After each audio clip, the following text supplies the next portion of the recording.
Assalamualaikum warahmatullahi wabarakatuh. Perkenalkan, nama saya Edi Silo. Saya mahasiswa ekstensi UIMA dari Jepang. Hari ini saya akan memberikan penjelasan terkait dengan apa itu tuberkulosis. Jadi yang kita ketahui bahwa tuberkulosis itu adalah penyakit yang sudah lama ya. Sejak dulu itu tuberkulosis sudah ada di Indonesia. Penyakit ini merupakan salah satu penyakit tertua yang diidentifikasi manusia. Tuberkulosis atau TBC adalah penyakit menular akibat infeksi bakteri. TBC umumnya menyerang paru-paru tetapi juga dapat menyerang organ tubuh lain seperti ginjal, tulang belakang, dan otak. Bagaimana tuberkulosis berkembang? Jadi bakteri tuberkulosis tersebut tertelan oleh makrofag namun tetap bertahan hidup di dalam. Kemudian respon inflamasi membawa sel yang lebih defensif ke daerah tersebut. Dinding alveolar rusak akibat sitokin. Kemudian bakteri TB terbentuk. Kemudian bakteri TB pecah dan menyebar ke bagian lain paru-paru dan organ lainnya. Kemudian untuk penularan tuberkulosis sendiri terjadi ketika seorang tidak sengaja menghirup percikan ludah atau droplet saat seorang yang terinfeksi TBC bersin atau batuk. Oleh sebab itu, risiko penularan penyakit ini lebih tinggi pada orang yang tinggal serumah dengan penderita TBC. Nah, untuk gejalanya sendiri, gejala klasik infeksi TB aktif yaitu batuk kronis dengan bercak darah pada seputum atau dahak, demam, berkeringat di malam hari, dan berat badan turun. Dahulu sering disebut penyakit konsumsi karena orang-orang yang terinfeksi biasanya mengalami kemerosotan berat badan. Kemudian untuk patogenesisnya,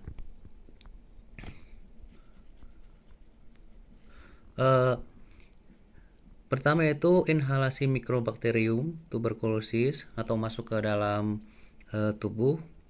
Kemudian fagositas oleh makrofag alveolus paru. Kemudian kuman akan berkembang biak.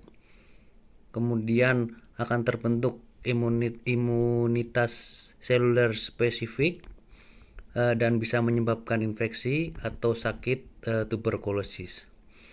Dampaknya yaitu bisa meninggal, atau jika mendapatkan penanganan dengan efektif maka penyakit tersebut dapat sembuh.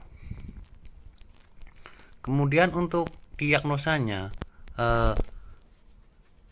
pertama yaitu ada tidaknya riwayat kontak TB. Kemudian nanti ada uji tuberkulin, ada tidaknya penurunan berat badan, kemudian batuk kronik, demam, pembesaran kelenjar limfa leher, pembengkakan tulang sendi, atau fototorak. Pada orang dewasa biasanya pemeriksaan meliputi tes dahak, sputum, fototorak, pemeriksaan darah. Untuk tes dahak sendiri dilakukan sebanyak 2 kali dengan metode sewaktu pagi dan pagi sewaktu. Apabila salah satu tes positif maka dapat didiagnosa TB. Untuk pengobatan TB, setelah didiagnosa TB, ditegakkan penderita akan mendapatkan pengobatan obat anti-TB atau sering disebut OAT ya. Kombinasi selama beberapa bulan yang harus dilakukan secara rutin dan tidak boleh terputus. Apabila terputus maka harus diulangi lagi dari awal. Selain untuk mempercepat proses penyembuhan, penyakit ini juga dilakukan untuk mencegah penyakit berkembang menjadi TB kebal atau obat TB multidrug resistant. Untuk catatan sendiri yaitu ketika penderita TB belum dinyatakan sembuh atau gagal maupun mengalami kekambuhan padahal sudah menjalani pengobatan TB sesuai dengan resep dan aturan minum obat yang benar, penderita tersebut dapat dicurigai menderita TB MDR yaitu TB yang tidak mempan kebal resisten dengan berbagai macam obat. Penderita TB MDR ini harus kembali menjalani pengobatan dari awal dengan kombinasi obat yang lebih banyak dalam jangka waktu 18-24 bulan. Untuk memastikan bahwa oat dikonsumsi secara rutin dan tidak terputus, perlu ditunjuk seorang pengawas minum obat. Seorang pengawas minum obat ini bisa dari petugas kesehatan, keluarga maupun orang terdekat penderita yang terpercaya, kader kesehatan atau tokoh masyarakat, dan harus ditentukan sejak awal sebelum pengobatan TB dimulai. Untuk pencegahannya sendiri, sangat penting bagi penderita TB untuk menggunakan masker serta melakukan etika batuk dengan baik dan benar untuk mencegah penularan kepada orang lain. Selain itu, menciptakan suasana rumah hingga setiap ruangannya mendapat ventilasi yang baik dan mendapatkan sinar matahari langsung dengan cara membuka jendela rumah yang lebar. Vaksin juga diberikan sebagai langkah pencegahan.